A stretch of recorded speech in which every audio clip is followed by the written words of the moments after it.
ReliaQuest mental performance coaches Dr. Nicole Detling and Derin McMains interview top performers across multiple industries to unpack the strategies and the mindset they use to get the job done. Welcome to No Show Dogs, powered by ReliaQuest. Hey, welcome back to the No Show Dogs podcast, powered by ReliaQuest. My name's Derin McMains. I'm our Director of Mental Performance. I'm joined alongside our co-host, Dr. Nicole Detling. Doc, there she is. Hey, today's special episode. We're on site with the Tampa Bay Buccaneers just 2 days before training camp for the 2025 NFL season, and we're shooting this episode right here at the Advent Health Training Center. And today we're interviewing Fort Lee High School head football coach Michael Gerst. Now, I know what you're thinking. Wait a minute. I thought you were at the Tampa Bay Buccaneers training camp and you're interviewing a high school coach. So check this out. This is so cool. The Glazer family, who are the owners of the Tampa Bay Buccaneers here, as part of their long-standing commitment to help develop leaders both on and off the field, they created the Tampa Bay Buccaneers National Coaching Academy. So now, having completed its second year, it was established to create new pathways for coaches seeking the opportunity to work in the NFL. So cool. The National Coaching Academy is open to anyone, check this out, anyone that has 3 or more years of coaching or work experience in a football program at the high school, college, or even semi-professional league level. And then applications, once you submit, they're reviewed by the Buccaneers coaches, their scouting personnel, along with football operations and front office staff. And each year, there's 25 finalists that are selected. They come to Tampa for this week-long, immersive academy at the team's training facility with rookie camp. And while here in Tampa, the finalists take part in the team meetings, and they have these on-field coaching sessions throughout the rookie minicamp. And then when it's completed, and this is where it gets exciting, the coaching and front office staff, they select 5 top candidates to return for training camp and the NFL preseason. And that brings us to our guest today, Michael Gerst. He was one of those top 5 candidates, and he's back for the Buccaneers training camp. And that's who's joining us today. A little bit about Coach Gerst. He's one of the just one of 11 high school coaches that were here as a part of this 2025 class. New Jersey native. Began his coaching career in 2017 at the high school level. He's now entering his second season as the head coach at Fort Lee High School. Played collegiately with stints at Columbia University, Garden City Community College, and they finished career at Midwestern State University. Unfortunately, injury cut his career short, but now he has found his love, his passion, and it comes through, just wait for this one, in coaching. And so right away, Doc, let's give our listeners, what was your number one takeaway that you took from this interview? Yeah, well, first of all, I'll say, and you'll all hear this as you listen to him talk, it's pretty obvious why not only was he one of the 25 original ones, but then became one of the top 5 ones who was asked to He's come my back. Friend. I know, this dude just loves the game. He loves working with people. He loves working to help make others better, and that passion comes through. And it was pretty cool to talk to him. I think one of the reasons why that happened, though, and he talks about early on, but then it keeps coming up as a theme throughout, is intentionality. So everything is rooted in purpose. Here, that's one of the things that he learned here in the first week that he was here from the mini camp, and I'm sure he's going to learn it again while he's here for the training camp. Yeah. But it's something that he lives also, is just being intentional with everything that you do, having a purpose for every single thing that you do. And when you do that, you're going to get more out of the experience, and you'll be able to take more back and use that to grow and learn as you go forward. That was my biggest takeaway. How about you? Yeah, he was great. My biggest takeaway was, I know a lot of the times we talk about what are you willing to do? What are the things you're willing to do? And the thing that we don't talk, I think, enough about, but he brought up early on, is what are you willing to sacrifice so you can do what you want to do, right? Because I think that's sometimes the side we don't always highlight. And he talked about the sacrifice his fiance had to make. There's a sacrifice on his time where, and you'll hear this in the interview, where he talks about, all the jobs he had, whether it's from real estate to Uber, I'm like trying to remember, bartending, waiter, like all the things just so he could coach. Yeah. Right. And then now, like, this incredible opportunity, he is currently the head coach at Fort Lee High School. And this is arguably, for most high schools, probably one of the most important times.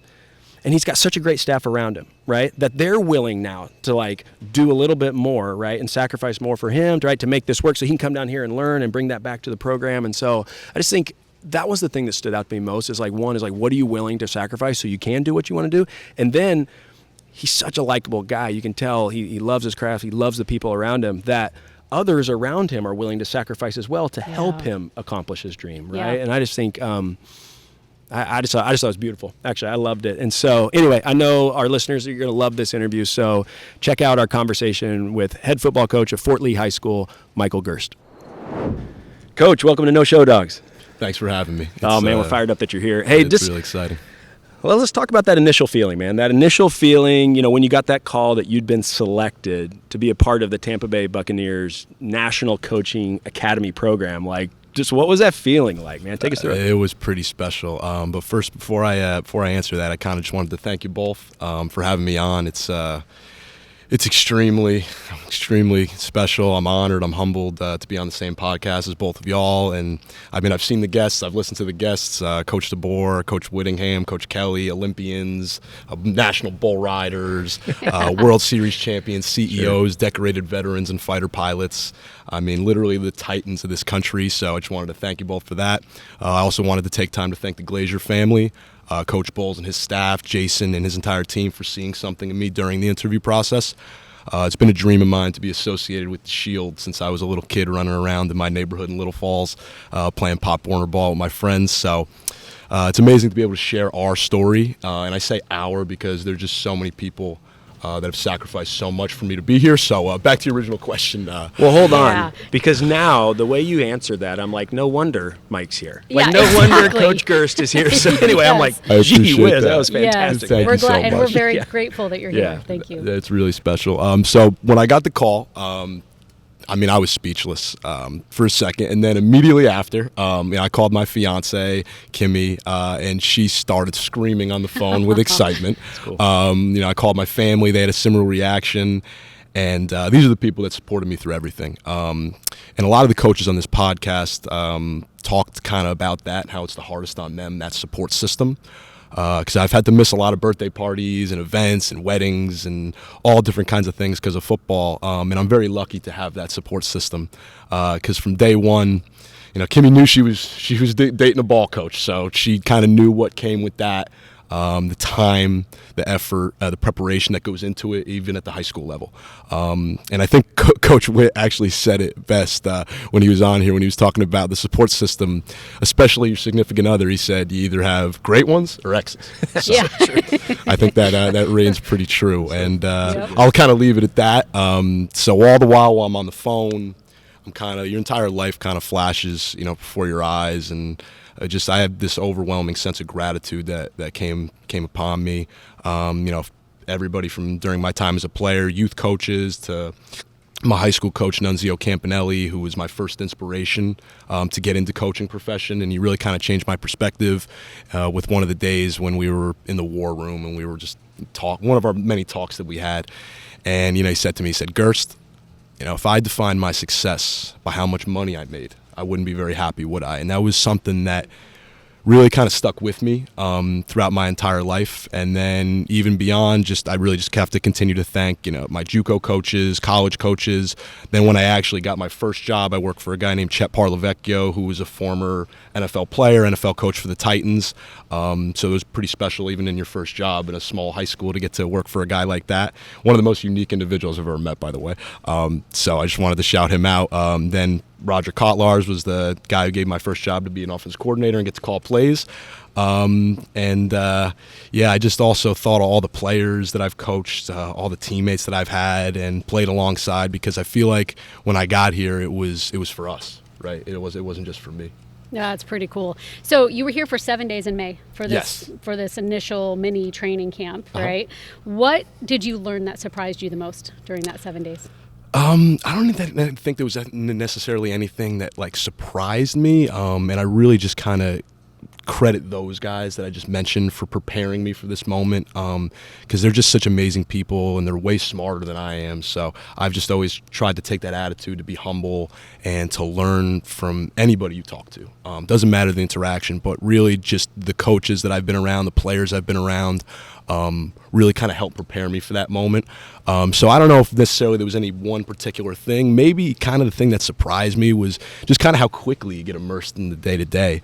I was driving the 18 hours from Tampa, as we were talking about before this started, and I was on the phone with one of my buddies from JUCO, and he coaches a small school out in Colorado, and he said a great quote. He said, "The big times are where you are." And Coach DeBoer talked about that a little bit on your guys' podcast, where he said, there wasn't really anything that he specifically thought was going to eventually happen. He just kind of was in the moment. and he was grateful for that. And I kind of feel the same way where I am, whether it's been Fort Lee or Wayne Valley or junior college or Passaic Valley, it's pretty special. And it just so happens that this is the big times. I mean, so just being able to be around the best in the game, you have to attack everything in life with love and passion, because it's not just about scheme, it's also about how you reach people and how you connect with them. Yeah, cool. That's cool. You mentioned the big time, and I was looking at the list of some of the speakers that you guys got to hear from in the rookie mini camp. Super Bowl champion head coaches John Gruden, Bruce Arians, Tony Dungy, Pro Football Hall of Famer Rondé Barber, right? Current Bucs head coach Todd Bowles, right? General manager Jason Light. You can just keep listening. Yeah, right. I think it's about what an incredible experience. Just, I'm curious, like high level, like getting the opportunity to hear from just such accomplished folks at the highest level. Like, what were just a few of your main takeaways getting to hear from them? So, there were so many takeaways. You just mentioned legend after legend after legend. I think the biggest takeaway from an overall standpoint was just kind of how intentional things are at this level. Every drill, every word, every detail is rooted in purpose. And being at a facility with guys who've coached, won Super Bowls, played in the NFL, all pros, Hall of Famers, you're kind of given a window into watching the best operate. You're able to see how they run meetings, how they command a room, whether it was being introduced to offensive scheme, defensive scheme, for Coach Bowles is a legend, and media training that we had with the amazing Bucs staff, the interactive sessions that you kind of talked about with the Bucs legends. There are just so many great takeaways, but I'll just kind of even take it.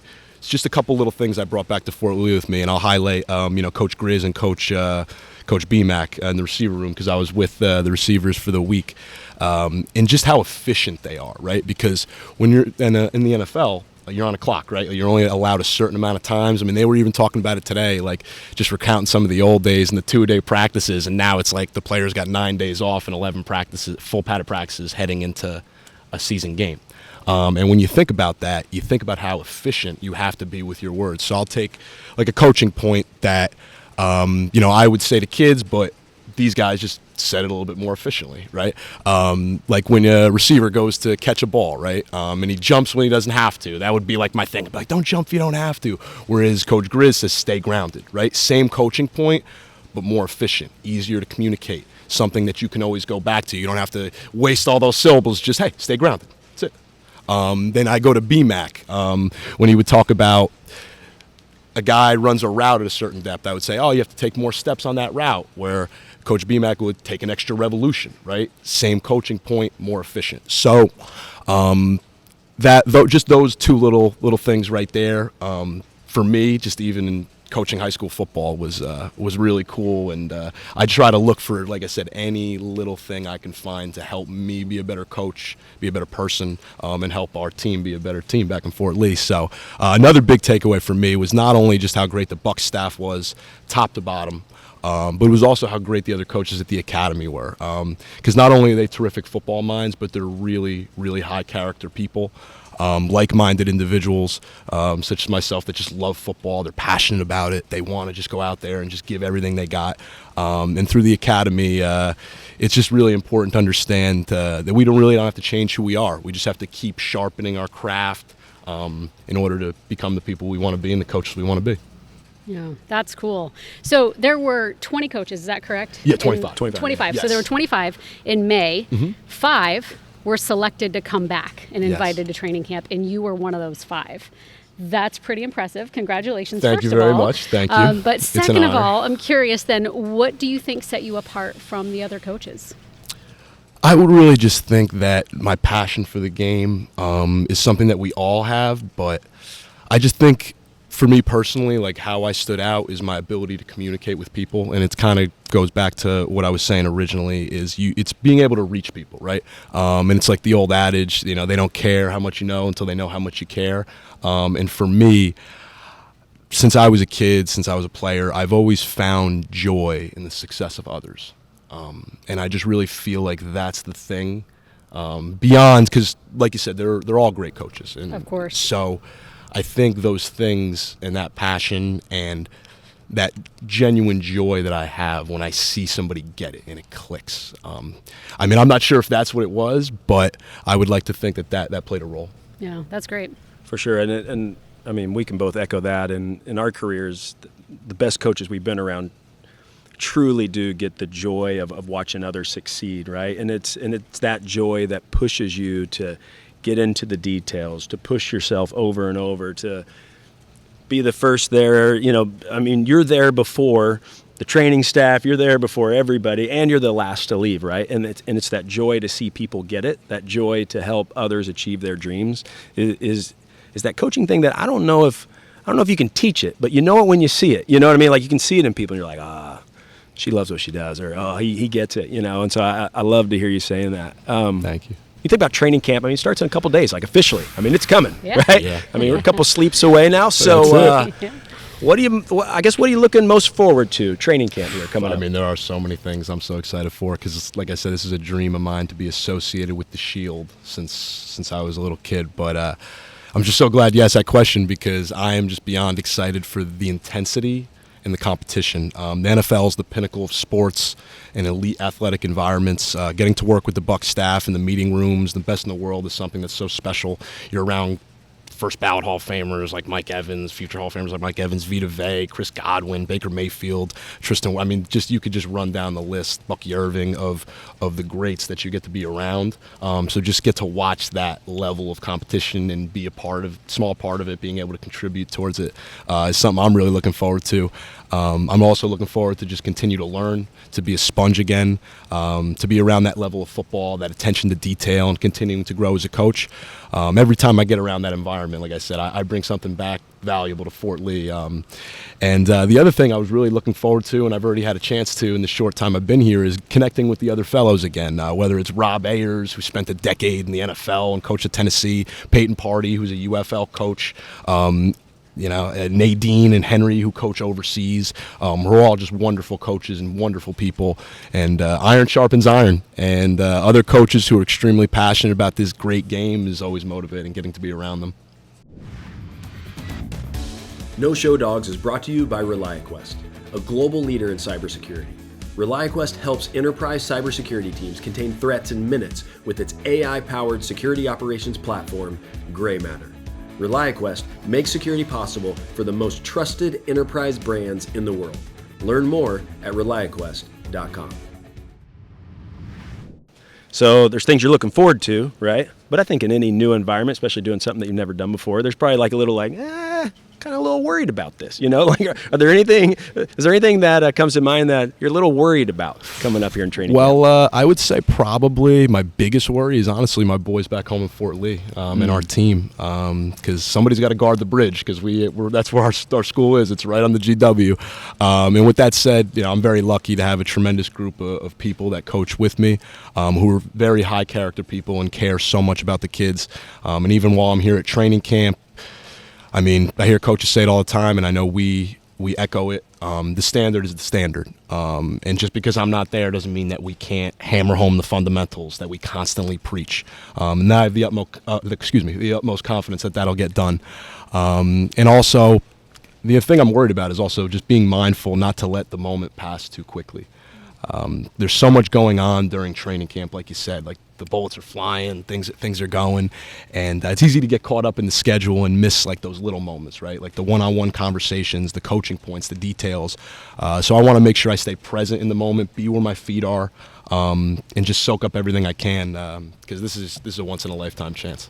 This kind of goes back to you talking about everything, the intentionality and everything having a purpose. So what's your purpose going into this week? What is the thing that you're looking for, that you're hoping to get from this training camp? Well, right from day one, as soon as I walked in, we're doing breakdowns already of preseason games. So I really, just from day one, is just to establish myself as somebody who's learning the offense, who's ready to do the film breakdowns, ready to do the long meeting rooms, ready to be here when I need to be here. And then again, just continue to learn on a day-to-day from the greats of this game. So to me, just learning the offense, kind of getting comfortable, the terminology, things like that, philosophically, like what are coaches looking to do in certain situations and things like that, so I can better understand the plan and I can be part of this team. I was thinking, you mentioned your team back in Fort Lee, and you got great coaches there that are running at it, but I mean, you're going to be involved, I'm sure, on some level. Like, what does your involvement with your high school team look like at this point while you're here?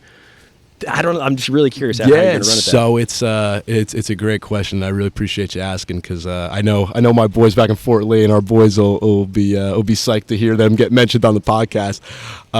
Really, what's great about I was my second year at Fort Lee, is we've already gone through a summer. Like, the kids know the expectation. Every single practice is scripted from the first hour to the last hour. They have the meeting times. They have everything they really need to have the structure of it, the scripted practice, the looks, and all those things. We're lucky at Fort Lee, at a small school, to be able to have the equipment that we need. I mean, we have a drone that films practice every day, along with an end zone camera. And then we get done around 6 o'clock. And obviously I'll have homework and things like that here, but I made sure that practice time is at 6 o'clock every single night that we have practice, so that I can basically just get on my phone, watch the live feed, because we have a couple guys that do the film for us, and then we can meet whenever I can, whether it's on lunch when I'm here, when I clock out on my lunch hour, sit with the quarterbacks on Zoom. We're lucky in this generation, that's why I say to the kids all the time, like, it's a long way from the VHS tapes and the DVDs and having to go scout somebody, a couple towns over was a job. Now it gets uploaded on Huddle, and you got drones, and there's so many ways to get better and to communicate and to be able to reach the kids even while I'm down here immersed in this experience. I plan on working, if not 24-hour football days, maybe like 20 to 21, something like that. Yeah, make sure you sleep in there too, man. Yeah, that's important. Sleep when you can. I was thinking about future National Coaching Academy coaches, right, that'll be coming through in the future. What advice would you give them based on what you've learned so far? What would you share? I mean, the biggest thing, and it's something that was reiterated throughout the week, is that you belong here. You were selected for a reason to this academy. All throughout the week, whether it was Coach Dungy, Coach Bowles, Coach Gruden, they all just kept saying that in their own ways, to be true to yourself as a coach. Coach Bowles actually had a great line during Coach Arians too, but I'll talk about Coach Bowles first. Coach Bowles talked about the different kind of coaches. He said you have your yellers, you have your father figures, you have your mild-mannered guys, but you have to stay true to yourself. And then Coach Arians, similarly in another interactive session that we had, said, I wasn't ever trying to be anybody's father figure. I wanted to just be the cool uncle they wanted to have a drink with. So I say all that because it's so important to again, stay true to your style. Because Rob, Peyton, Nadine, Henry, all the Bucs coaches, they all have their own style that distinctly makes them who they are, just as I do. So really my biggest advice is that be who you are, be consistent every day. I know I heard Coach Witt talk about that too on this podcast, where he said you can't be the drill sergeant one day and then their best friend the other day. It's just whoever you are, just stay true to it. And don't be afraid to share your voice, right, when it's asked and when it's your time to talk, because your experience matters, right? Even if you're coming from a smaller program such as myself, prepare, take notes, follow up. Because you're not just there to observe, you're there to contribute. And another thing we talk about all the time is you want to leave better than when you came, and you want to leave it better than you found it. That's good. I know we're getting up towards the end of this, but before we get to the final question, I want to flip it a little bit. So you're early on in your coaching career.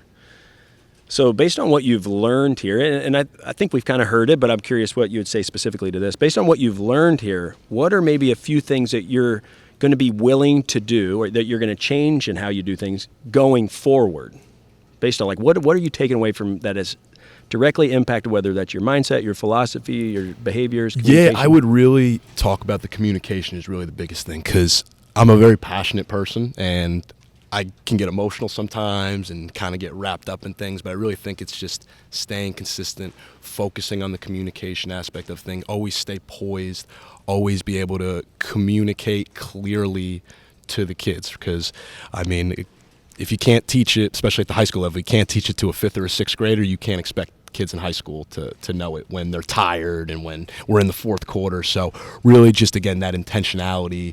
And then obviously there are some things that I've taken philosophically and scheme-wise that I've tried to make conducive to high school after you learn them from the best in the game. Right.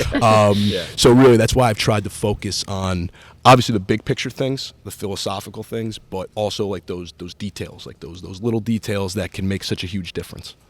Yeah, you bring up a great point that I hope other leaders get that's listening to this. It's like, you're learning from the best in the world at what they do. And it's not just a copy and paste, oh, that's what they do, we're going to take this down to the high school kids. Like, no, it's like, okay, this is the level I'm at, but what can I take from that and then apply it to where I'm going? And I can tell you my biggest failure when I was at the University of Notre Dame, I left professional sports, went to the University of Notre Dame, and I treated them like professional athletes. Like in my first 6 months, and that was a huge failure of mine because they weren't. They're still trying to figure out. Now, I connected best with those that were like, had all their eggs in one basket where they're like, they knew where they were headed. But a lot of those kids there were just trying to figure out, like, they're just good at sport, good at school, are there for the experience. And I had a real hard time connecting with them because I was trying to put them in a bucket that they didn't want to be in, or they weren't even sure yet. And so I think it's just really wise of you to think about what you're learning here and then how does that work for you in your space. And I would say the same for any leaders. Like if they go to a conference or they go to learn from a Fortune 50 business and it's like, oh, they do it this way, we're going to do it that way. Well, not necessarily. Like always consider the environment and the people that you get to serve and lead. So I think that's really wise. Yeah, and I do want to add just one thought onto that as well that I think is really important is finding the thread that does connect all of us, which is regardless of where we are, what our performance is, we're all just trying to be our best and whatever that looks like. And so figuring out how to apply those principles from a higher level to maybe a lower level of sport. But what's the similarity? Those kids are just trying to be their best. Maybe it's at football or at life or just trying to figure out who they are or what they're doing. But we all do have that common thread of just that desire for human achievement and for us to live our best lives. And so keeping that in mind, how do I help these kids be their best? And using some of those principles and applying them differently because it's a different level with the understanding 100%. that they're just meet them doing where their they best. are. That's it. Exactly. You guys both hit it. It's good. Doc, you want to ask the last question? Yeah, so as you know, our podcast is called No Show Dogs, which is all about, it's not about looking good, it's about being good, even though I know we look really good right now in this facility. I'm sweating I gotta at this say, point. No, I gotta say, y'all do. There's a little show doggy in this facility. Our last question we ask all of our guests then is, what are those things that you are willing to do that maybe others haven't, that have helped you achieve success at this point in your career? Well, when it comes to football, I'm just going to take the question in a different direction just for a second. I think I might be the only person to voluntarily leave an Ivy League school to go to a junior college in Kansas. So what? A lot of people question Drop that on us here at the end. Right now we find that my out. father said the same thing when I told him that it was time. And a lot of people questioned that decision at the time, my family included. My brother was a senior at Columbia at the time. So, but when I go back, I go back to something that Coach Witt said when he was talking about the players that he recruits, right? And it was on this podcast where he talked about he was recruiting guys that didn't want to just play for a few years, right? He was recruiting guys that wanted to be in the NFL, period. And if they didn't have those aspirations, they were not going to be recruited by Coach Witt. It's similar to like kind of what I was looking for. I wanted to be around like-minded individuals who didn't just love football, but lived it. Well, again, I have so much love for a lot of my friends there. I just knew for me personally that the best thing for me was to go somewhere else, right? So I wanted to be around people that weren't just, again, talking about football all the time, but were living football all the time. And it was when I left and went to a junior college, and I got to be around guys like Tyreek Hill, Nick Marshall. I got to be around some really special talent. But in regards to like things I was willing to do that others weren't, I would say it's just very similar to like what I've heard a lot of coaches' stories talk about. And John Gruden, actually, when we were right here, he had the video screen pulled up, and he was showing a clip of Mike McCarthy, former Dallas Cowboys head coach, Super Bowl winner, in a helmet in the 80s, running scout team when they were at Pittsburgh together. And he was a GA, and that brings me back to even working in the high school level, and I'm fresh out of college, and I'm working for Chet and Roger. If they needed a scout QB or a running back and a wide receiver, best believe I was full padded. I was ready to go, and I was really just always willing to do whatever I had to do to help the team win. And then when it comes to my career, really it was just anything to keep this dream alive. Living in New Jersey is pretty expensive. So really I knew that I had to find a job that was conducive to coaching, right, which is not the 9-to-5 world. So I looked for a long time to get a teaching job, which took me a few years. So in the meantime, I was doing everything you could think of to to kind of, again, keep that dream alive, because I knew the only way I was going to be able to coach was if I taught, right? So I was substitute teaching. I'm driving Ubers till 4 a.m, sitting at Newark Airport, giving people rides home. I'm selling houses. I'm waiting tables. I'm bartending. Just anything I had to do. And I'm just so grateful for those experiences, because even throughout all of it, I never wavered. I always knew that this was what I was supposed to do. It was what I feel like I was put on earth to do. So again, like when I transferred to Garden City and played JUCO ball, it was because I believed in myself and because I knew I needed to grow as a football mind and as a football player. So from Bergen Catholic to Fort Lee, I just felt like I've always tried to surround myself with people who raise the standard. And I've never been afraid to start from the bottom if it meant that I would grow. And I feel like that mindset has kind of carried me through my life and has brought me here today. Fantastic. Wow, man. Wow. Well, yep.